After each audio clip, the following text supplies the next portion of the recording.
Good morning. My name is Joconda Alia. I work for the National Organization of Rare Diseases, and today I am going to be talking about understanding rare diseases, what everyone needs to know. That is Module 1. The learning objectives with this module are to be able to define what a rare disease is and who it affects, to know about rare diseases disparities, to differentiate the causes and the types of rare diseases, and to identify common myths about rare disease. As I said, I work for NORD. I work in the medical affairs team, and I will show this organization is a support organization for rare diseases. The definition and scope of rare diseases, US versus global definitions. In United States, the Orphan Drug Act defines rare diseases as a disease or condition that impact less than 200,000 people in the United States. The Orphan Drug Act is a law that was passed in 1983, and the goal of the law was to actually incentivize the investigation for new treatments for rare diseases. So this law gives incentives to pharmaceutical companies so they can make medication for people who are affected with rare diseases. There are more than 10,000 diseases that are rare. And from these, most of them are really ultra rare diseases. They affect less than 1 in 50,000 people. That is less than 7,000 people in the United States. There are other definitions, such as hyper rare diseases that are extremely rare disorders that affect fewer than 1 in 10,000 million. This is important because, as I said, most of the rare diseases are really ultra rare. The definition of rare diseases across the world is very different. You can see that we are the only one who use prevalence, less than 200,000 people in population. That is about 1 in 1,659. You compare that with the European Union, 5 in 10,000. That is 1 in 2,000. Most of the other countries use this definition. There are some like Japan that is even more strict. So you can see this is not a complete list, but you can see several of the differences in the definition of rare diseases in the world. So the NIH estimates that there are about 10,000 distinct conditions. This is actually an underestimate. We really have, I will say, more than 12,000 distinct conditions, and less than 5% have an approved treatment. So rare diseases are rare, but collectively they are common. That is, they affect more than 300 million people in the world, 25, 30 million people in the United States. That is close to 1 in 10 Americans who live with a rare disease. Most of these diseases, about 80% of these diseases, are considered to have a genetic cause. And about 70% or more of the diseases, they are present in children. But many of the diseases, they persist into adulthood, or some of them start during adulthood. So what are the myths and the facts for rare diseases? Rare diseases are too uncommon to matter. Up to, as I said, they are rare, but collectively they are really common. Up to 1 in 17 to 28 people globally are affected. In the United States, as I said, 1 in 10 people are affected. Myth, all rare diseases are genetic. The fact is that most of them are genetic, but there are several diseases that are rare diseases that are autoimmune, infectious, idiopathic, that is with unknown cause. Other myth is that most rare diseases have treatment, and we know that, as a fact, fewer than 5% have an approved treatment. That's why the orphan drug law was passed to incentivize more treatment for rare diseases. Talking about the drugs, there are several myths that most of the top-selling drugs in the United States are orphan drugs, and we know that total sales include both the rare and the common indications. So there are drugs that are indicated for a rare disease, but they also serve for diseases that are very common, like this drug, Humira. Another myth, you can see there is a misspelling here. If a drug is giving an orphan drug indication, the benefit of 7 years exclusivity applies for all indication, when in fact, no, it only applies when the drug is used for the rare disease specifically. Another myth is orphan drugs contribute to the rising cost of medication. This never happened. They are only a very small percentage of the total sales. Other myth is that specialty drugs are the same as orphan drugs.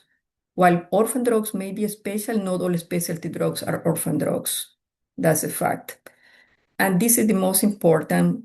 The Orphan Drug Act distorts marketplace and bias the research away from the most common diseases.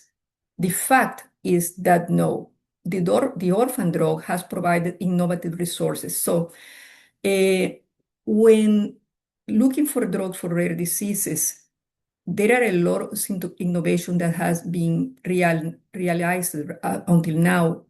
As you've seen, all the advances in genomics, the genetic testings that are here right now are mostly because of rare diseases, mostly because of rare drugs, orphan drugs. Causes and types of rare diseases. As commented before, rare diseases include, but they are not limited to, rare genetic diseases, rare cancers, rare infectious diseases, rare poisonings, rare immune-related diseases, rare idiopathic diseases, and rare undetermined conditions. Rare diseases are serious, often chronic and progressive. For many rare diseases, signs may be observed at birth or in childhood, but many rare diseases appear also during adulthood, as commented before.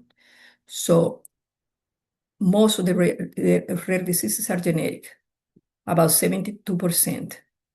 Others are autoimmune.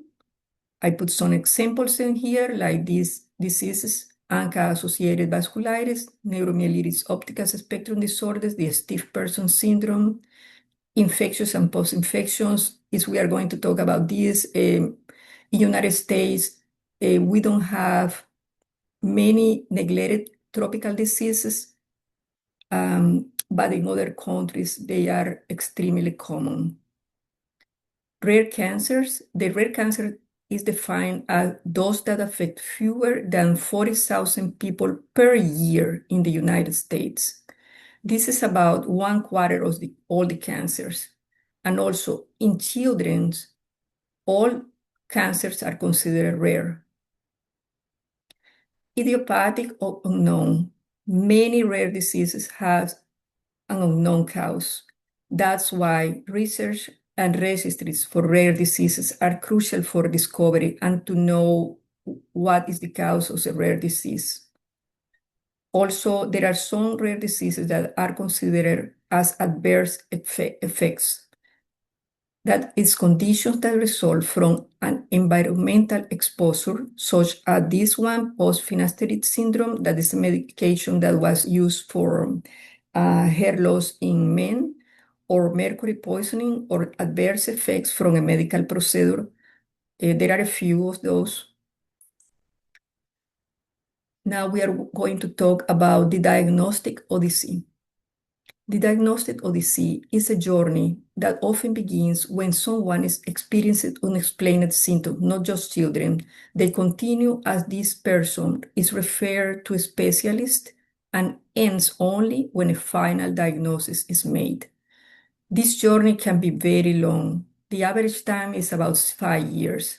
And this isn't just waiting for results. It's navigating a system that is not designed for rare diseases.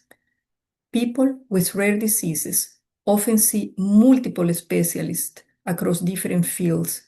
Each of these specialists has their own opinion or diagnosis, which usually means traveling to different locations with no coordination between providers, raising the risk of misdiagnosis or inappropriate treatment. So that that is why it's very important that a person that has a rare diseases has a multidisciplinary team that it works as a team that has a central coordination. So these multiple specialists, they will be in contact with each other, and that's the best way to provide the best management to the patient. Um, this is from genomics education. This is what happened. Usually symptoms appear. This person goes to general physician, has a first visit, no diagnosis is made, or there is a misdiagnosis. Usually the patient is looking, is searching online, searching, doing whatever he can. And then there are some blood tests. These usually are done to rule out common conditions. There is another referral for a specialist clinic. No diagnosis or misdiagnosis are made. Other tests are done. Then this patient goes, they have new symptoms. The patient continues to looking for their disease online. There is another referral to the primary care physician. And this referral, because they didn't have a diagnosis yet, usually ends going to the genetic specialist. This is a long way usually to be a genetic doctor. So when they finally do genomic tests, they can be even no diagnosis or misdiagnosis until they do retest or they look at the test that they did before and then they reach a diagnosis. And then they can have a disease-specific care and support. That is not really the truth for many cases because, as I said, less than 5% of rare diseases have an approved treatment. But at least they can have a diagnosis and start, I will say, with a more adequate management for their disease. So why does it take so long? There are some factors that are related to the patient and the disease, but most of the factors are related to the system. The patient and disease factors are that the symptoms can be vague or they can overlap with common conditions. Rare diseases are not well known by definition, so many clinicians, many doctors, they are unfamiliar to many rare diseases. And many conditions, they affect multiple body systems. So to recognize a pattern is very hard for most of the clinicians. This is, I will say, the major factor of delay, the system factors. There are multiple referrals and fragmented records. There are long wait for specialists. We have a very shortage workforce in genetics. There are around 4,700 genetic counselors and only 1,240 medical geneticists in the United States. This varies by state, but this is a very short workforce of genetics. Another factor is that doctors, they have a reluctance or they don't know how to order advanced testing. So this will translate into longer time to diagnosis. The median when someone doesn't have the average time that they spend when they don't know how to order a test is 7.7 years. You can compare this when doctors know how to order a more advanced test. They will have much less time, 3.9 to 4.3 years. Another factor is the underrepresentation of non-European ancestries in genomic data. This results in more uncertain results and slower answers in many countries. This is because most of the Y genome association studies were made in people from European ancestry. So what we have in the genomic data doesn't apply to minorities, I will say, or not just minorities, to most of the population. What a typical diagnostic workup looks like, the first thing that the patient will have is a careful medical history, a carefully taken family history, and a detailed physical exam. There are basic labs and image to rule out, as I said, testing for common causes. Then it comes the referral to specialty clinics like neurologists, immunologists, hematologists, depending on the specific problems that the patient is having. And finally, the genetic consult when hereditary condition is suspected. So I will briefly talk about the genomic test. There are several genome tests that are usually done. The gene panel is a test that targets a set of genes tied to a specific symptom. This is done when the patient has these specific symptoms and the doctor has a suspicion of what disease they are having. Another one is the exome sequence. This reads the protein coding part of the DNA that are the exons. And this is a way wider test that is genome sequencing. This reads almost all the DNA, including the non-coding regions that are the introns. Usually, when a genetic doctor see a patient, they will do the trio testing, that is testing the patient and both of the parents, because this will help to interpret the results of the test. And it will tell also some things that we need to know, like a possible, I will say, where did the alteration that was found in the patient came from, the family of the parent, from the dad or from the mom. In children with certain developmental or congenital findings, it's recommended to have the exome sequencing or the genome sequencing better.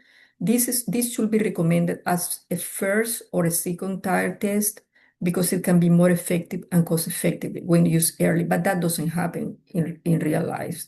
Most of the time that comes later. So many times, and this is important to put in here, the results are unclear. And why that is normal. As many of you have seen, sometimes the result come as VUS. That is a variant of uncertain significance. That means that there is not enough evidence to call that change, the variant that was found, to be harmful or harmless. This is very common. If we were doing a large real world cohort, as a study has shown, about 41%, I will say 50% of people had at least one VUS, and this is why the results are very unclear many times. The reclassification of these variants happens over time. So, with more studies as the person continues the diagnostic odyssey, this variant can be downgraded. That means we will know for certain that it's harmless, or in less cases, it will be upgraded to disease cause. And so we will find that this variant actually is the cause for the disease. So the reanalysis matters, and it matters a lot. So coming back to the doctor and talking about revisiting the older data with new science often find answers that were missed the first time. So it's important to keep in contact with the genetic doctor. Even so, the first results didn't show what the problem was. Going back and asking to review the results is really very important, because science is advancing every day, and we will know better if this variant was or was not harmful to the patient. So I wanted to talk about the Non-Rare Disease Center of Excellence program, because these centers are centers in the United States, hospitals in the United States, academic institutions that were designated as being rare disease center of excellence. The goal of this center is to diagnose children who has a rare disease as early as possible after symptoms begin, and advance science so more rare diseases can be diagnosed. Every person who has a rare disease deserves the best possible care and support. So this Center of Excellence that were designated by NOR, they are working together to make this a reality. Each of the center has doctors in all the specialties. They work together as a team, and they are experiencing diagnosing and treating many rare diseases. In addition, they are working with doctors and patients to find more treatments and cures. They are very active in research. And what we are doing is interconnecting this network of centers so they will be collaborating among them and sharing all the best practices and expertise that they have. Also, it's very important that when a patient goes to one center of excellence, because there will be a collaboration among them, if there is a research in other center, they will know. Together, no rare disease center of excellence are diagnosing and treating thousands of rare disease patients. If you go into the NOR website, you can click on there and see all the center directory. We actually have 40 centers, but we are um, there is right now, probably we will have more in the Zoom very soon. You will learn more about the program, how it works, and what all the center directory. You can see all these centers and see which one is closer to your specific area of residence. So NOR also has several resources that you can download. That we're putting together so you can download them today. But we have infographic about the Diagnostic Odyssey on diagnostic rare disease patient webpage, a pattern guide to a rare disease diagnosis, resources for patients, and courses, and several different courses for patients. We also have a primer for primary care physicians because many physicians do not have experience with rare diseases. So this guide will be very important to identify and to create tools, the trainer or decision aids that could help them to recognize the red flags for rare diseases. This was especially developed for primary care physicians, but particularly for pediatricians, because as said before, most rare diseases, they occur in children. So you can see all these resources if you go to the NOR website. Just emphasizing the Neuropediatric Rare Disease, a parent guide to rare diseases diagnosis, and the PCP, primer to diagnosing rare disease. This also provides resources that a patient can share, that the doctor can share with the patient and the caregivers. And now,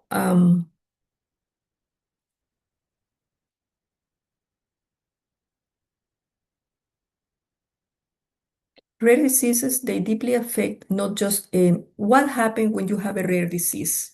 When somebody has a rare disease, I'm sorry, I wanted to go back.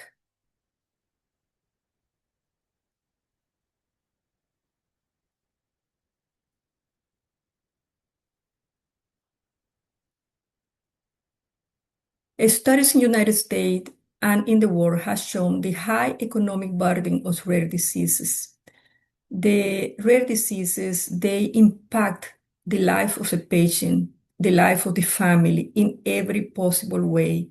There is the economic impact that comes from direct costs like the prescription drugs, the medical products, the inpatient and the outpatient hospitalization, the home health care, the professional services, the administration. And there are also the indirect costs, the productivity costs for patient and caregiver, the workloads, the home changes, the cost of secondary treatment, the travel and accommodations. A very large review that was based on interviews with 9 experts and a wide search of published studies looking at the cause of rare diseases and their impact in quality of life. The rare diseases deeply affect not just the bodies of the person, but the lives of those who live with them and all the family too. The people with rare diseases, they frequently endure chronic pain, mental health struggles such as anxiety, depression, and significant loss of the overall well-being.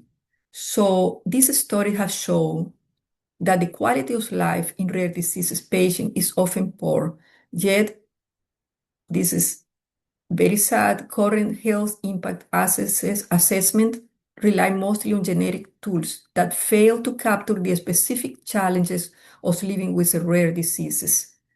Better quality of life can reduce both the medical and non-medical costs, highlighting the need to co-factor in emotional and physical well-being when evaluating disease burden. Usually, all the studies, they take in consideration only the economic part, the one thing that can be objectively measured, but they don't take in consideration all the other factors that affect the quality of life that the patient have and the families have. And this is a reality that has to change because it's essential to evaluate all the problems, to know all the problems that can affect the quality of life of the patient.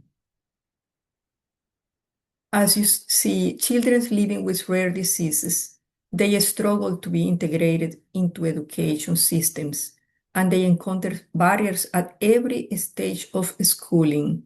So, if you have a child with a rare disease, you are very familiar with this, all the problems that that you face, starting, I will say, with the system, the school system, the willing of the teachers, the people involved in the school to help to have better accommodations for this child, the bullying that can happen with a child coming from other kids, the misunderstanding of many problems that they have, as we'll say, the behavioral part of the rare disease is, as you know, very big. So that can put the child in problems every single day.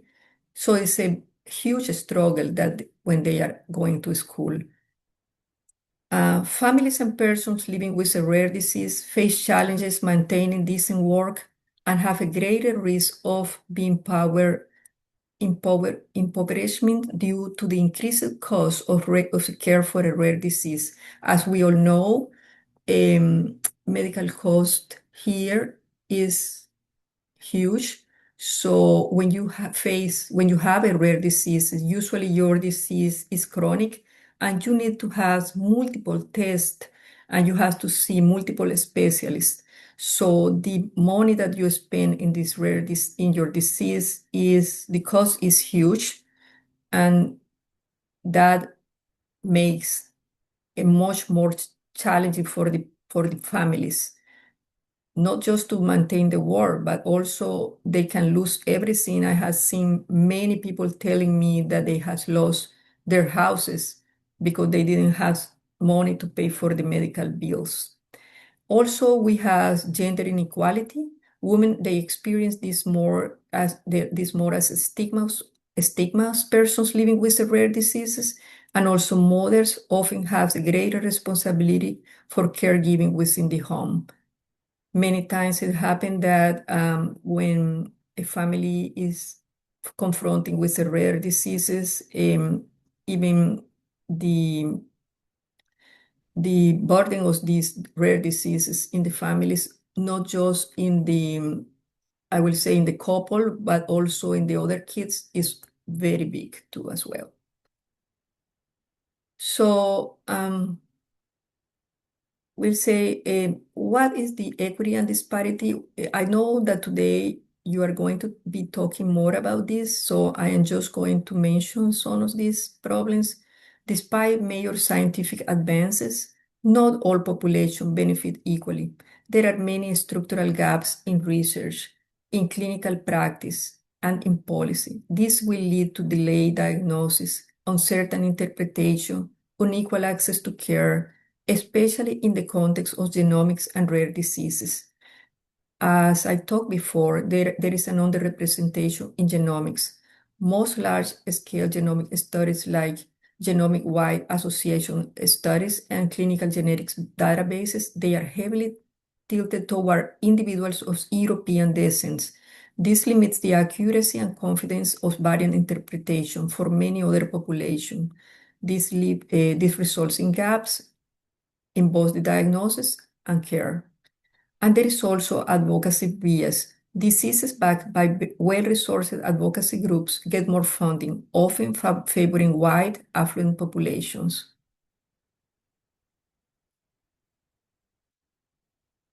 Uh, Other problems are the systemic gaps. Current infrastructure doesn't allow researchers to assess how socioeconomic racial and geographic inequities affect diagnosis, treatment, or outcomes. There are also the sex and age differences in diagnosis. Multiple studies have shown that women and younger patients, which are really are the majority of people who have rare diseases, often wait longer for diagnosis. Gender bias in clinical assessment and a lack of pediatric data contribute to these disparities. There is also the state-by-state variability in newborn screening. This is very important. In the United States, the Federal Recommended Uniform Screening Panel, the RUSP, it provides guidance on which conditions to screen for at birth. We are talking more about inborn errors of metabolism here, but the conditions that are to be screened at birth, they are not mandatory. Each state decides what to include. This will lead to unequal early detection depending on where a baby is born. Unequal access to clinical trials. Rare diseases and rare cancer trials often under-enroll non-white participants, even when incidence rates are comparable. This means fewer opportunities for those groups to access experimental treatments and contribute to data that shapes future care. So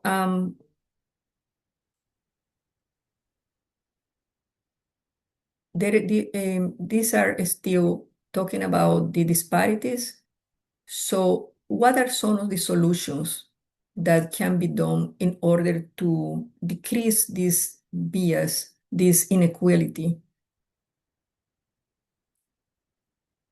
We can have, instead of having fragmented data, we can have a centralized rare disease registry.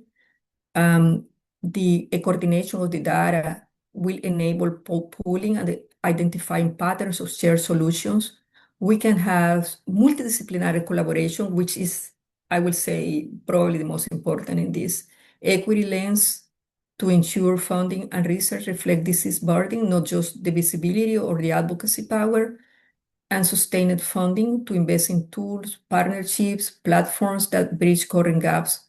For example, there is the RareX, the North Iron Rare Registry, the Rare Disease, the RDCRN that is funded by the NIH.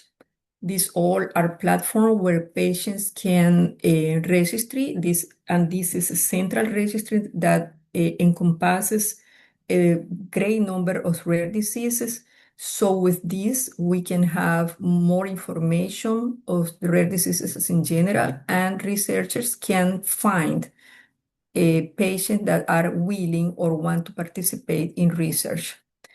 The patient-centered collaboration will empower patient communities with objective data and inclusive roles in research planning. So these are all solutions. Other solutions will be to expand access to sequencing, make genetic testing more broadly available, especially in underserved areas through cost reduction, insurance reform, and community-based models. Take in consideration, I am talking about solutions. I know that right now this seems impossible, but this is what will expand the access to sequencing. Build a diverse genomic references. As we said before, most of the current data is based in European ancestries, so we have to fund and prioritize efforts to expand the diversity of reference genomes, improving variant interpretation for all populations, not just the ones that are European ancestries. A support in telegenetics is very important, so we can have remote genetic tests, remote genetic counseling, and interpretation can reach families that are located in rural or under-resourced regions. Align the state the neonatal screening panels to federal RUSP, standard newborn screening across states will close the geographic gaps in early detections, because there are states that they screen for much more diseases in newborns and others that barely do this screening. So if we have a standard newborn screening, this will be very useful. Also, reduce prior authorization barriers, streaming or eliminate insurance hurdles that delay or deny access to genetic testing, especially for patients already at risk of being underserved. As I said, these are ideal solutions. And finally, to the last part of the presentation, introduction to the rare disease ecosystem. Who are the key stakeholders and resources? In the rare disease ecosystem, there are a wide array of stakeholders that play distinct but interconnected roles in research, regulation, care, advocacy, and information sharing. Understanding who does what and where to go next can help patients, caregivers, clinicians, and researchers navigate this complex space more effectively. So, what I'm trying to say in here is when you have a rare disease, you want to know who does what. Who do you have to contact? What do you have to know in order to be able to deal better with the rare disease that affect you or a member of your family? So there are several fronts, I will say. We have the regulatory and policy front. This is the U.S. Food and Drug Administration Office of Orphan Products Development, FDA OOPD. This office, it oversees the orphan designation and provides key incentives to stimulate rare disease drug development, such as the 7 years of market exclusivity for approved therapy. This come back to us when we were talking about the Orphan Drug Act, that defines that a disease is rare when it affects less than 200,000 people in the United States. So why do we have to do this? Because pharmaceutical companies, they have to be incentivized to do this because rare disease affects so little people that they will not have any revenue when they sell a drug. So that's why that's why this law came. So the companies will have the incentives and they will make this research to develop drugs to people affected with rare diseases. In the European Union, a similar orphan drug framework is in place. It is supported by the European reference networks, which link experts across countries to provide cross-border consultation and improve access to specialized care.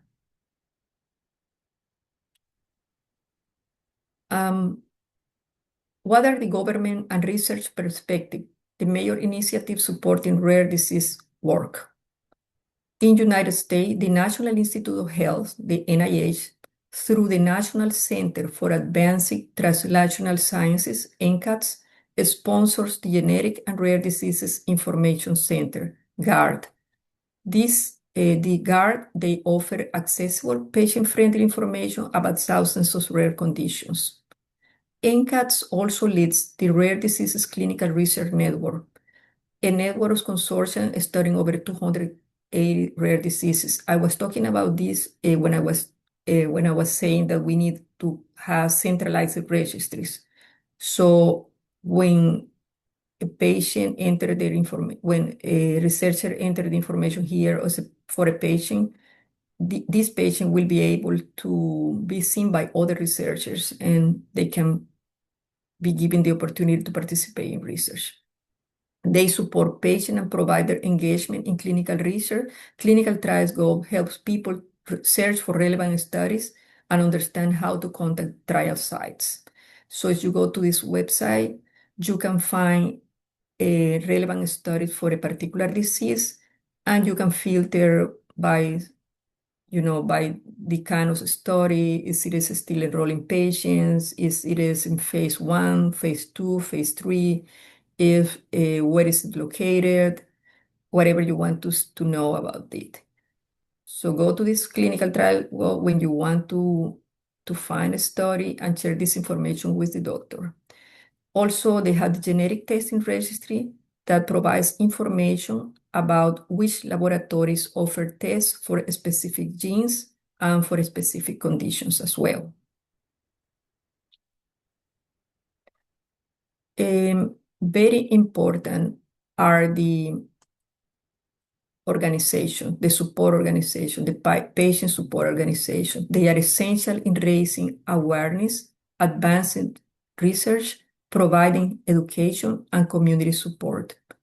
In the United States, the National Organization for Rare Disorders, NORD, plays a leading role along with other support organizations because we have a number of member organizations in here that are part of NORD.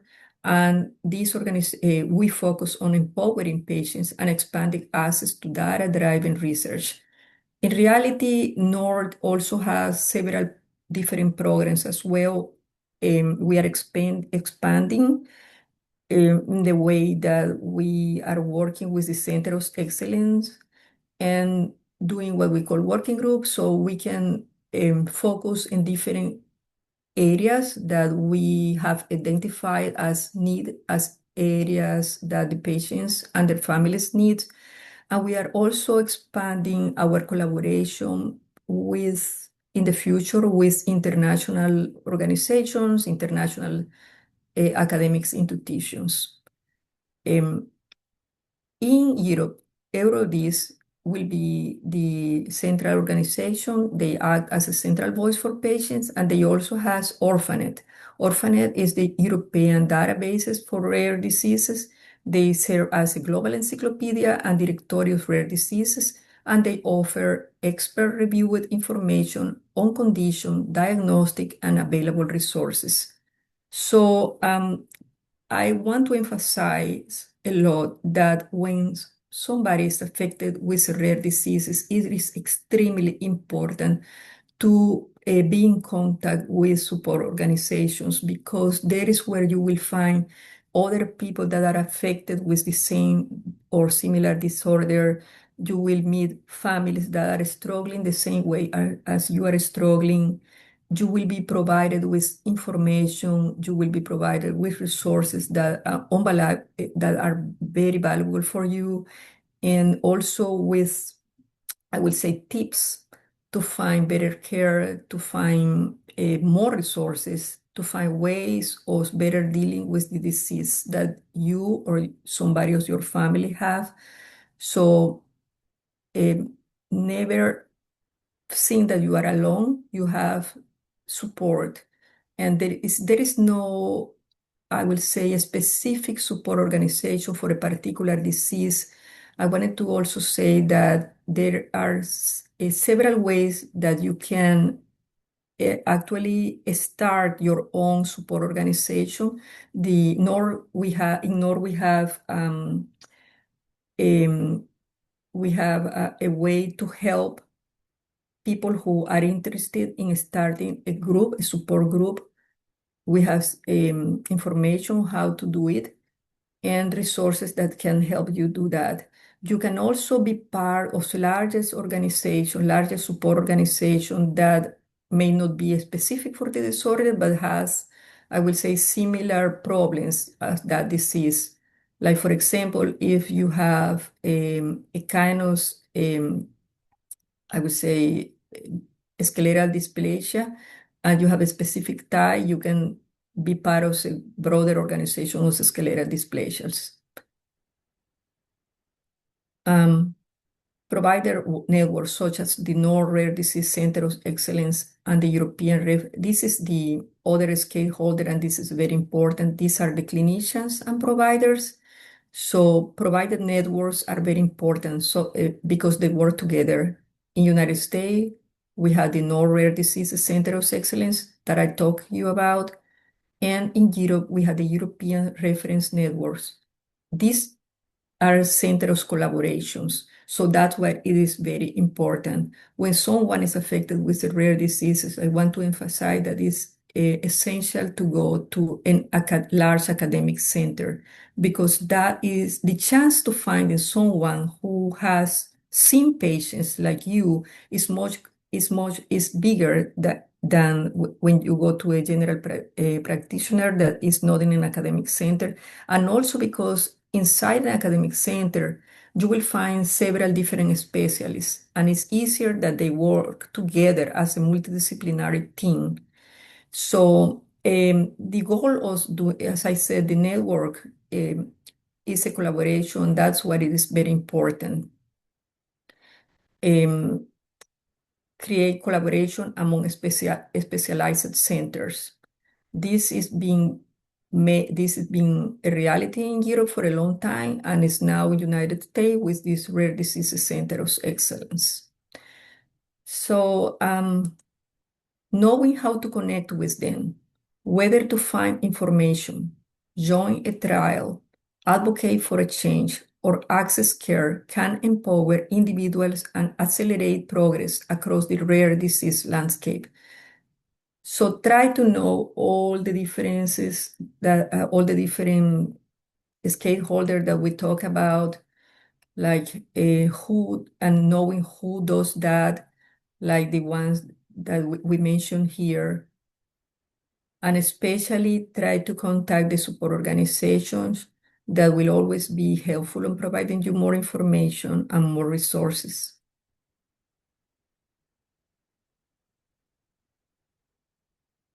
These are the references used. There are a number of resources that can be available for you. And